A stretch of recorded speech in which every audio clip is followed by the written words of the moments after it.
Someone called into C-SPAN and gave one of the most heart-wrenching accounts of what it's like to have her SNAP benefits cut under the Trump administration. We are the richest nation on earth, and under SNAP, we are giving food assistance aid to the lowest tax bracket just to help them out. To help them out with a little bit of food assistance. They don't make enough money, so we give them a little bit of food assistance. It's the only way they're able to eat for the month, pretty much.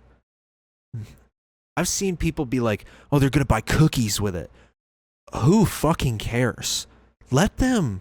Let their kids eat cookies. Let their kids drink Sprite. I don't tell you what to eat. And they're not going to be on SNAP forever.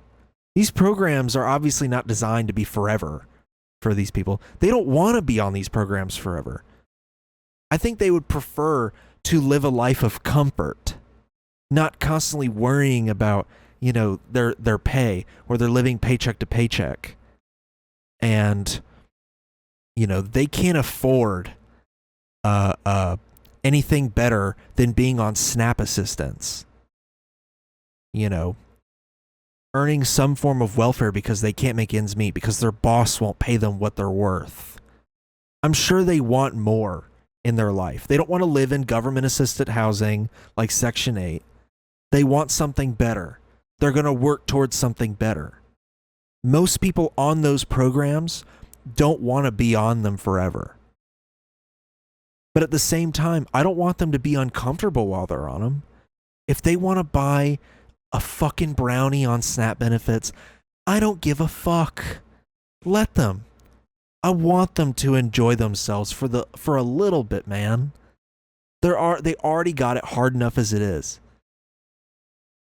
And making such a big fuss about them spending money on a fucking cookie with SNAP so they can feel a micron of joy in their life. Who cares? Let them do it. But Republicans care so much that Trump has decimated SNAP under this administration. And this woman called into C-SPAN. Sorry, I'm like fighting crying right now because this makes me so upset. And her story makes me upset. I mean, the host is like visibly shaken during this. But it's so heart-wrenching to hear this woman talk about how she has to ration out her food because she can't get enough food assistance anymore. That she has just accepted that she's going to die of starvation because she can't afford food. I had my annual physical yesterday. I'm 65 years old. I'm legally blind. I'm on disability. I went to my doc and I lost 28 pounds in the last year. I did not need to lose 28 pounds. I did not try to lose 28 pounds. I lost the 28 pounds because I cannot afford to eat anymore. Under Biden, I'm sorry. I'm so sorry. Under Biden, I was able to put $100 a month away for food, along with my SNAP, and I did okay. I could get fresh fruits, fresh vegetables, and meat. It is just me. But now, with grocery prices so high, propane, electricity out of this world, I now only allow myself $65 a month for food. Sharon, are you on SNAP benefits? Let me tell you, under Joe Biden, I received $80 a month for SNAP. That was taken away from me under Donald Trump. He took it away. He gave me $24 a month. I did receive that for a couple of months. Then he took it down to $12.50 a month. I said, screw you. So I'm not doing that no more. Yeah, that's such an insult. That's such an insult. I'll refrain until she's done. So now I get $65 a month, Mimi. And for them people out there, all them so-called all these Republicans that are doing so flippin' well right now. I have 3 potatoes. I have a half a tomato. I have 3 bananas, 1 apple, 1 can of soup, a half a loaf of bread, 1 egg, and 1 can of green beans. I do not get paid until the 3rd. I am disability blind. I cannot drive a car. I'm 15 miles out of town, so I am not able to just, trot my butt down to the food shelf. I used to volunteer at the food shelf. I can't even do that anymore. I don't understand. I'd like somebody to explain to me, why is it always the poor people that are helping the poor people? I don't understand. But what I want to say, Mimi, is that it's really close to coming. Like that man said, the end is coming near, and it can't be any more true for me. Oh, man, what a line. It's so gross that we can't, I mean, think about it, how even under Biden, only $80 a month for SNAP? Only $80. Why is it that we can give corporations and rich people such large subsidies under the government? Millions of dollars, if not billions. But we can't even afford to give poor people more than $80 a month in SNAP benefits. It has been estimated that it would not be that much money to solve world hunger. It'd be like $12 billion or something like that. Every rich person that has billions of dollars, like big billions, why have none of them bothered to fork up a small piece of their fortune for world hunger? All of this money that we have in the U.S. government, and none of it is put towards the people living in this country. We would rather spend billions and trillions of dollars on bombing children in the Middle East than to let this lady have, at the very least, $80 a month for SNAP. I think she should have more. And to all these just conservatives that are like, oh, well, then these moochers are never gonna, they're not gonna stay on SNAP forever.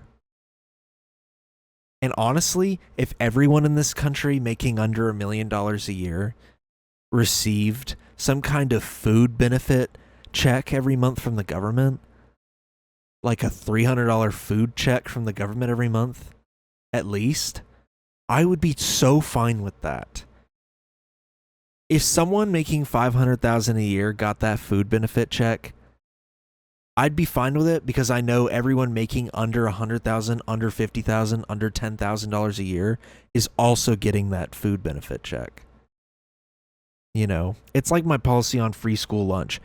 I don't care if the rich kids getting the free lunch, as long as the poor kids getting the free lunch. Everyone can have the free lunch. I don't care. That's fine.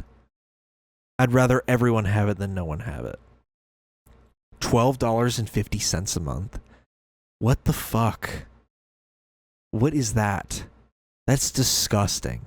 This is as much Trump's fault as it is the Democrats' fault, as it is neoliberal politics in general's fault, as it is capitalism's fault. Imperialism and capitalism are intertwined. Capitalism can't exist without imperialism, and vice versa. So, everyone has failed this woman. I hope she's doing a little better now that she's gotten her story out. I hope she has a support system now. I want to hope that. I don't want to think that this woman is just dying in her home because she's starving to death. And unfortunately, there is a chance that is the reality here. And that makes me sick to my stomach. That makes me sad. It makes me upset. It makes me sick to my stomach.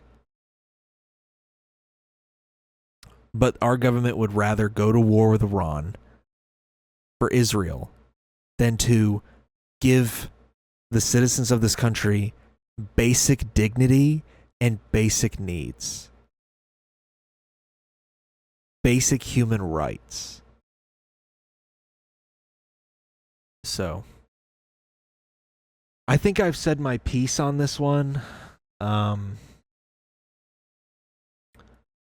You know, I also wrote in here to talk about this. I think the other two branches of government are dead.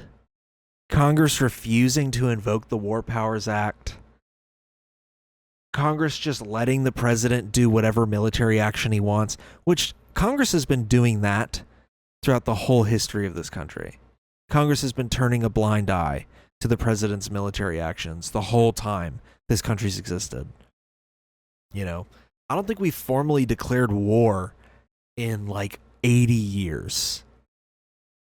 It's always been the president being like, "Hey, can I go in and bomb this country?" And Congress is like, "Fuck it, go for it." Except this time around, it's like, "I'm going to bomb this country." And Congress goes, I guess we don't really have a say in the matter. Like, what? Even the Supreme Court ruling that the Trump tariffs are unconstitutional, and he just goes, "Don't care, 10% global tariff, boom." This country is effectively dead. We are a ghost vessel, you know, limping our way along, the course of time.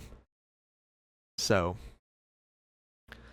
yeah, this country could do a lot more for the citizens living here, but we would rather blow up children in a Middle Eastern country. And that's what I have to say about the war in Iran.